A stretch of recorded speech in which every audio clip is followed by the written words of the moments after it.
नमस्कार, आप देख रहे हैं गुलिस्तान न्यूज। मैं हूं आपके साथ आयुषी प्रधान और वक्त हो चला है आज की 100 बड़ी खबरों का। तो चलिए नजर डालते हैं 100 बड़ी खबरों पर। मुंबई के पूर्व पुलिस कमिश्नर परमवीर सिंह की याचिका पर सुप्रीम कोर्ट ने सुनवाई से इनकार कर दिया है। सुप्रीम कोर्ट ने कहा परमवीर सिंह बॉम्बे हाई कोर्ट जा सकते हैं। परमवीर ने देशमुख पर लगाए गए वसूली के आरोप की सीबीआई जांच कराने की मांग की है। साथ ही परमवीर ने अपने तबादले के आदेश को भी चुनौती दी है। परमवीर की चिट्ठी को लेकर बीजेपी नेताओं ने महाराष्ट्र के राज्यपाल भगत सिंह कोश्यारी से मुलाकात की। राज्यपाल से मुलाकात के बाद देवेंद्र फडणवीस ने कहा सचिन वाजे और वसूली केस में मुख्यमंत्री चुप है। शरद पवार ने बात छिपाने की कोशिश की। महाराष्ट्र सरकार अब अपनी महावसूली सरकार बन गई है। देवेंद्र फडणवीस ने कहा कांग्रेस ने भी पूरे मामले में चुप्पी साध रखी है। उसको बताना चाहिए कि उसे कितना हिस्सा मिल रहा है। फडणवीस ने कहा कि शरद पवार ने गृह मंत्री अनिल देशमुख को बचाने का काम किया है। उद्धव ठाकरे सरकार में नैतिकता नहीं बची। महाराष्ट्र में मचे सियासी घमासान के बीच मुख्यमंत्री उद्धव ठाकरे और गृह मंत्री अनिल देशमुख के बीच मुलाकात हुई। माना जा रहा है कि इस बैठक के दौरान दोनों नेताओं के बीच वरिष्ठ पुलिस अफसर रश्मि शुक्ला की रिपोर्ट को लेकर चर्चा हुई। मुंबई क्राइम ब्रांच में बड़े पैमाने पर फेरबदल किया गया है। प्रदेश सरकार ने 86 पुलिस अधिकारियों का तबादला कर दिया है। 86 में से 65 मुंबई क्राइम ब्रांच के हैं। महाराष्ट्र के पूर्व मुख्यमंत्री देवेंद्र फडणवीस ने केंद्रीय गृह सचिव से मुलाकात कर पुलिस विभाग में ट्रांसफर पोस्टिंग के सबूत दिए और मामले की सीबीआई से जांच कराने की मांग की है। शिवसेना ने अपने मुखपत्र सामना में बीजेपी पर जमकर निशाना साधा। शिवसेना ने कहा विपक्ष केंद्रीय एजेंसियों का दुरुपयोग करके सरकार पर नजर रख रहा है, ये गैर कानूनी है। शिवसेना ने कहा कि विपक्ष ने महाराष्ट्र सरकार को खोखला बनाने के लिए अधिकारियों से साठगांठ की है। प्रधानमंत्री नरेंद्र मोदी ने पूर्वी मिदनापुर के कांथी में रैली को संबोधित किया और कहा कि बंगाल में अब असली परिवर्तन की जरूरत है जो सिर्फ बीजेपी ही कर सकती है। पीएम मोदी ने कहा कि 2 मई को दीदी की विदाई तय है। ममता दीदी आजकल मिदनीपुर में आकर बहाने बना रही हैं। पश्चिम बंगाल के मुख्यमंत्री ममता बनर्जी आज बांकुरा में 3 रैलियों को संबोधित करेंगी। बिहार विधानसभा में भारी हंगामे के बीच विशेष सशस्त्र पुलिस विधेयक पास हो गया। मुख्यमंत्री ने बिल की अच्छाइयां गिनाई। इससे पहले सदन में पुलिस बिल को लेकर जबरदस्त हंगामा हुआ। विपक्ष के विधायकों की सुरक्षा बलों के साथ हाथापाई हुई। सदन में प्रस्ताव पास करने के दौरान अध्यक्ष की कुर्सी तक विपक्ष के विधायक पहुंच गए और अध्यक्ष के हाथ से विधेयक खींचने की कोशिश की। बिहार विधानसभा की घटना को कांग्रेस नेता राहुल गांधी ने शर्मनाक बताया और कहा मुख्यमंत्री नीतीश कुमार पूरी तरह आरएसएस बीजेपी मय हो चुके हैं। राहुल गांधी ने कहा कि बिहार में लोकतंत्र का चीरहरण हुआ है। विपक्ष फिर भी जनहित में आवाज उठाता रहेगा। देश में कोरोना का कहर लगातार बढ़ रहा है। पिछले 24 घंटों में कोरोना के 47,262 नए मामले सामने आए और 275 लोगों की मौत हो गई। देश में कोरोना संक्रमितों का आंकड़ा 1,17,34,000 के पार पहुंच गया है। वहीं अब तक 1,60,441 लोगों की मौत हो गई है। महाराष्ट्र में एक दिन में कोरोना के 28,699 नए मामले सामने आए जबकि 132 लोगों की जान चली गई। महाराष्ट्र के मुख्यमंत्री उद्धव ठाकरे की पत्नी रश्मि ठाकरे कोरोना संक्रमित पाई गई हैं। वह फिलहाल होम क्वारंटीन में है। महाराष्ट्र के मंत्री धनंजय मुंडे एक बार फिर कोरोना की चपेट में आ चुके हैं। इससे पहले पिछले साल जून महीने में पहली बार कोरोना संक्रमित हुए थे। मुंबई में कोरोना के चलते सार्वजनिक स्थानों पर होलिका दहन और होली मनाने पर रोक लगा दी गई है। बीएमसी ने इसको लेकर निर्देश जारी कर दिए हैं।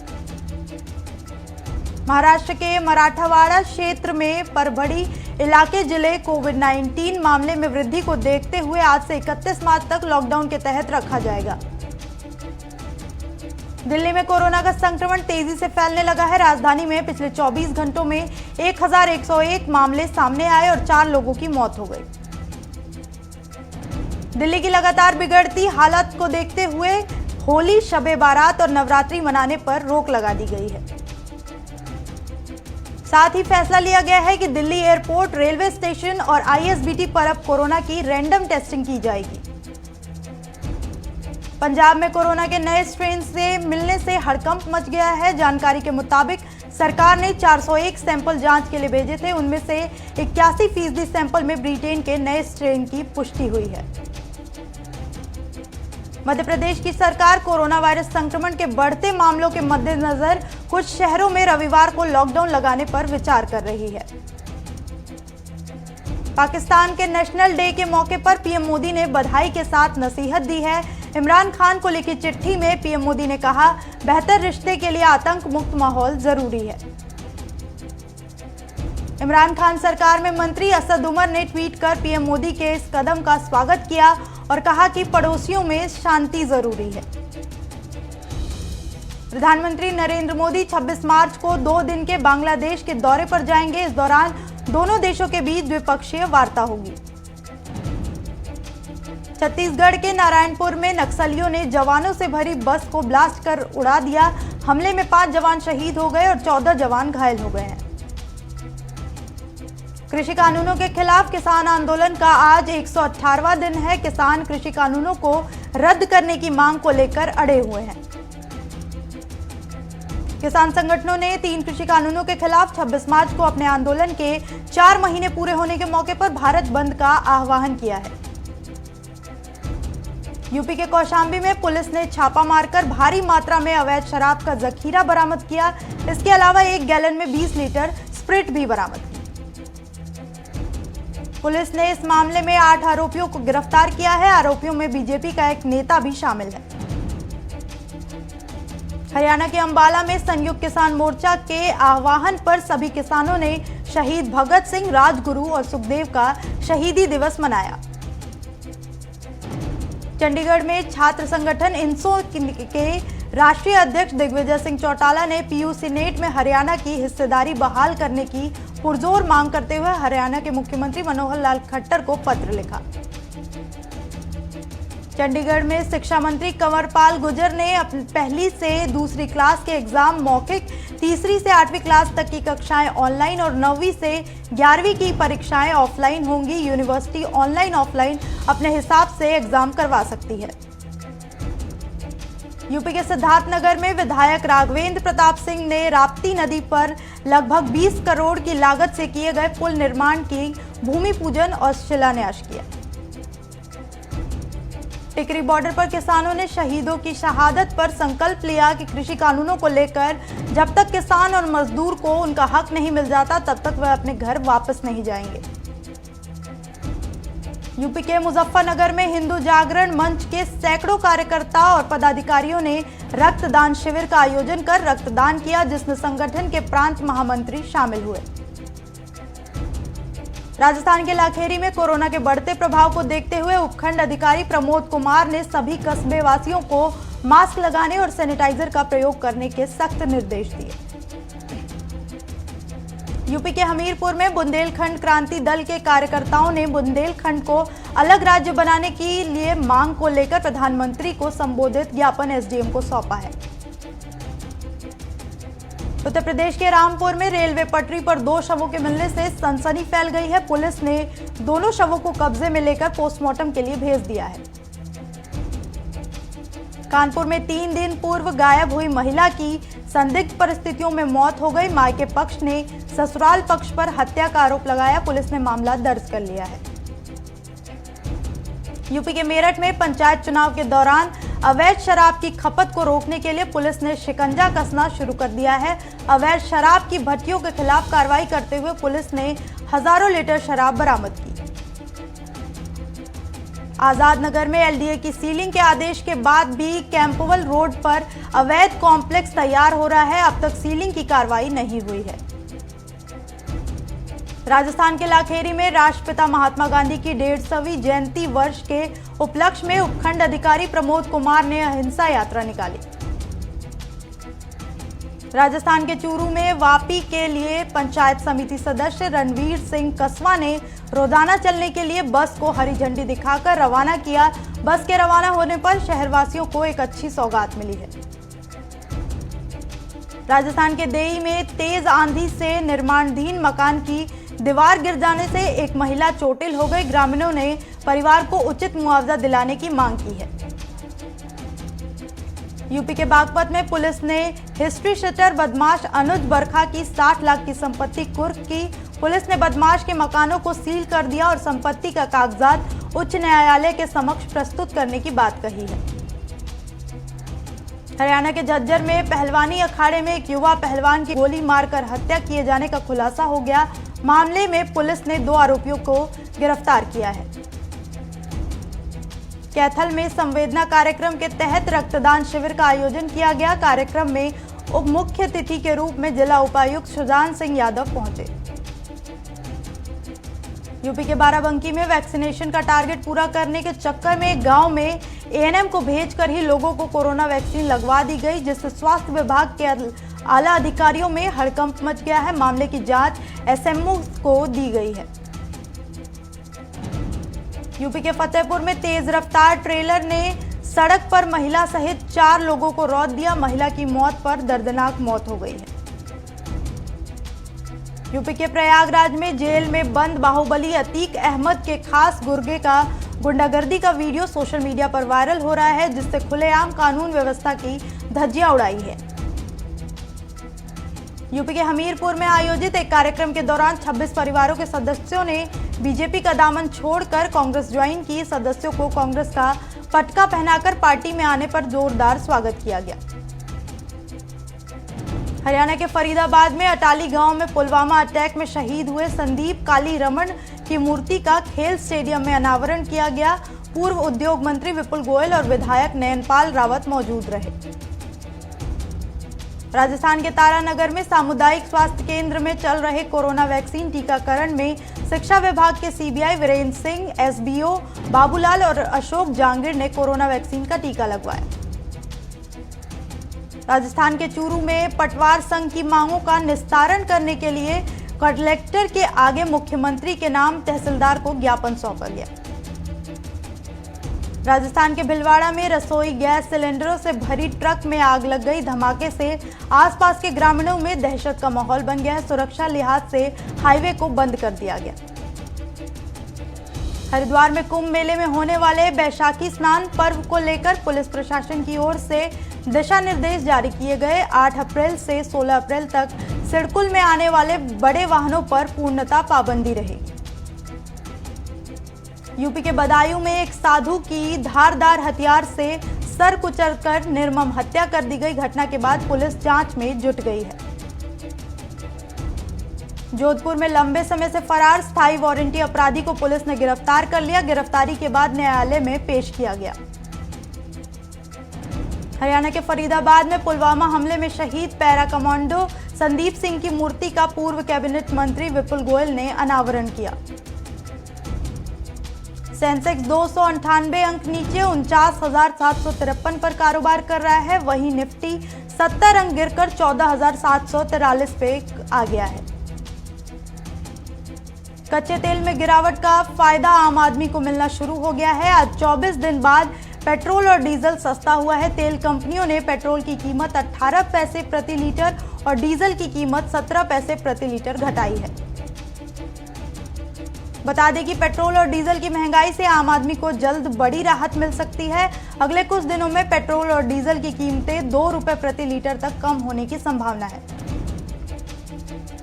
देश की सबसे बड़ी car manufacturer company Maruti Suzuki 1 अप्रैल से कारों की कीमत बढ़ाने वाली है। इससे पहले 18 जनवरी को कंपनी ने अलग अलग मॉडल पर 34,000 रुपए तक का इजाफा किया था। पीएफ अकाउंट में 5 लाख तक जमा को टैक्स फ्री कर दिया गया है। मतलब 5 लाख तक जमा करने पर इंटरेस्ट इनकम टैक्स फ्री होगा। बजट में 2.5 लाख तक जो कि टैक्स फ्री किया गया था। निवेशकों के लिए आज काफी बेहतर दिन हो सकता है। एक ओर बारबेक्यू नेशन का आईपीओ खुलेगा तो दूसरी ओर शेयर बाजार में अनुपम रसायन का शेयर लिस्ट होगा। देश की राजधानी दिल्ली में आज से मोबाइल इंडिया एक्सपो 2021 शुरू हो रहा है। ये इवेंट 24 से 26 मार्च तक चलेगा। 3 दिन के इस इवेंट में दुनिया भर की कंपनियां शामिल हो रही हैं। स्टेट बैंक ऑफ इंडिया ने सीनियर सिटीजन्स के लिए शुरू की वी केयर डिपॉजिट स्कीम को 30 जून तक बढ़ा दिया गया है। इस स्कीम में वरिष्ठ नागरिकों को ज्यादा ब्याज मिलेगा। मर्सिडीज के सोशल हैंडल पर एक तस्वीर साझा की गई जिसमें कंपनी ने लिखा, वेलकम जगुआर आई-पेस, हम इलेक्ट्रॉनिक सेगमेंट की ग्रोथ देखने के लिए उत्सुक हैं। पूरी दुनिया में सबसे ज्यादा यूनिकॉर्न स्टार्टअप की लिस्ट में भारत, अमेरिका, चीन के बाद तीसरे नंबर पर पहुंच गया है। Global wealth management firm Credit Suisse की रिपोर्ट में यह जानकारी सामने आई है। दुनिया भर में कोरोना से पिछले 24 घंटों में 4.05 लाख लोगों में कोरोना की पुष्टि हुई और 7,000 से ज्यादा लोगों की जान चली गई। दुनिया में अब तक 12.38 करोड़ लोग कोरोना की चपेट में आ चुके हैं। गगनयान मिशन के तहत अंतरिक्ष में जाने के लिए चुने गए भारत के सभी 4 अंतरिक्ष यात्रियों ने रूस में 1 साल की ट्रेनिंग पूरी कर ली है। उत्तर कोरिया ने हाल ही में 2 किलोमीटर दूरी वाली मिसाइलों का परीक्षण किया। अमेरिकी और दक्षिण कोरियाई अधिकारियों ने इसकी जानकारी दी। कोरोना का इलाज ढूंढते ढूंढते जर्मनी के वैज्ञानिक दंपति को कैंसर का तोड़ मिल गया है। बायोनटेक के सीईओ डॉक्टर उगर साहिन और उनकी पत्नी डॉक्टर ओजलेम तुरेसी ने शरीर के प्रतिरोधक तंत्र को ट्यूमर से मुकाबला करने में सक्षम बनाने का तरीका खोज लिया है। आइसलैंड की राजधानी रेक्याविक में दक्षिण पश्चिम में रेक्योनीसी पेनिनसुला में हुए ज्वालामुखी विस्फोट से बहता लावा थमने का नाम नहीं ले रहा है। इस लावे की चमक 32 किलोमीटर दूर से भी देखी जा सकती है। बांग्लादेश की एक अदालत ने 20 साल पहले प्रधानमंत्री शेख हसीना की हत्या की साजिश रचने के आरोप में 14 आतंकियों को मौत की सजा सुनाई है। जिन्ना अंतर्राष्ट्रीय हवाई अड्डे पर एक लड़की को परेशान करने के आरोप में पाकिस्तान की संघीय जांच एजेंसी ने अपने एक इमिग्रेशन अधिकारी को निलंबित कर दिया है। भारतीय अमेरिकी डॉक्टर विवेक मूर्ति को राष्ट्रपति जो बाइडेन का सर्जन जनरल नियुक्त किया गया है। अमेरिकी सीनेट ने इसकी पुष्टि की है। इजराइल के प्रधानमंत्री बेंजामिन नेतन्याहू ने बड़ी जीत का दावा किया है। एफबी पोस्ट में उन्होंने ये बात कही है। बांग्लादेश के कॉक्स बाजार जिले में स्थित रोहिंग्या शरणार्थियों के लिए बने कैंप में भीषण आग लग गई है। 15 लोगों की मौत हो चुकी है और करीब 400 लोग अभी भी लापता हैं। राणा दग्गुबट्टी की फिल्म हाथी मेरे साथी की रिलीज डेट टाल दी गई है। फिल्म की नई रिलीज डेट अभी तय नहीं हुई है। Abhishek Bachchan the big bull में आएंगे नजर। कूकी गुलाटी निर्देशित the big bull Disney plus Hotstar पर रिलीज होगी। फिल्म में अभिषेक के साथ इलियाना डिक्रूज और सोहम शाह अहम किरदारों में दिखेंगे। बॉलीवुड की दिग्गज अभिनेत्री जूही चावला ने कंगना रनौत की सोशल मीडिया पर तारीफ की और साथ ही उन्हें जन्मदिन की बधाई भी दी है। जूही चावला ने कंगना को निडर, परिवर्तनशील, प्रतिभाशाली लड़की बताया है। अमृता राव के पति आरजे अनमोल ने बेटे को ब्रेस्ट फीड कराती एक्ट्रेस की तस्वीर शेयर की और कहा, सबसे खूबसूरत और मैजिकल। सलमान खान स्टारर राधे के मेकर्स इस फिल्म का टीजर रिलीज नहीं करेंगे, बल्कि अप्रैल के पहले सप्ताह में इसका ट्रेलर ही लॉन्च किया जाएगा। रिपोर्ट्स में सूत्रों के हवाले से लिखा गया कि पहले मेकर्स टीजर रिलीज करने का प्लान में थे। भारत और इंग्लैंड के बीच 3 मैचों की वनडे सीरीज के पहले मुकाबले में भारत ने इंग्लैंड को 66 रनों से हराया। इसके साथ ही सीरीज में 1-0 से बढ़त बनाई है। भारतीय टीम की जीत में डेब्यू करने वाले तेज गेंदबाज प्रसिद्ध कृष्णा ने अपने वनडे डेब्यू मैच में सर्वश्रेष्ठ गेंदबाजी कर इतिहास रच दिया है। कृष्णा ने 8.1 ओवर में 54 रन देकर 4 विकेट लिए।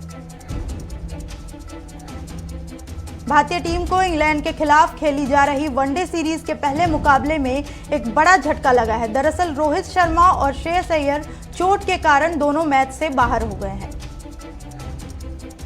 इंग्लैंड के खिलाफ 3 वनडे मैचों की सीरीज के पहले मुकाबले में भारत की ओर से कृणाल पांड्या ने डेब्यू किया। कृणाल पांड्या को डेब्यू कैप उनके छोटे भाई हार्दिक ने सौंपी, जिसके बाद कृणाल इमोशनल हो गए और फिर हार्दिक ने उन्हें गले लगा लिया। दिल्ली में चल रहे ISSF शूटिंग वर्ल्ड कप के 5वें दिन गनीमत शेखों और अंगद वीर सिंह की जोड़ी ने भारत को 7वां गोल्ड मेडल दिलाया। दोनों ने स्कीट के मिक्स्ड इवेंट में यह मेडल जीता है। तो चलिए फिलहाल के लिए इतना ही। देश और दुनिया से जुड़ी तमाम खबरों के लिए देखते रहिए गुलिस्तान न्यूज़।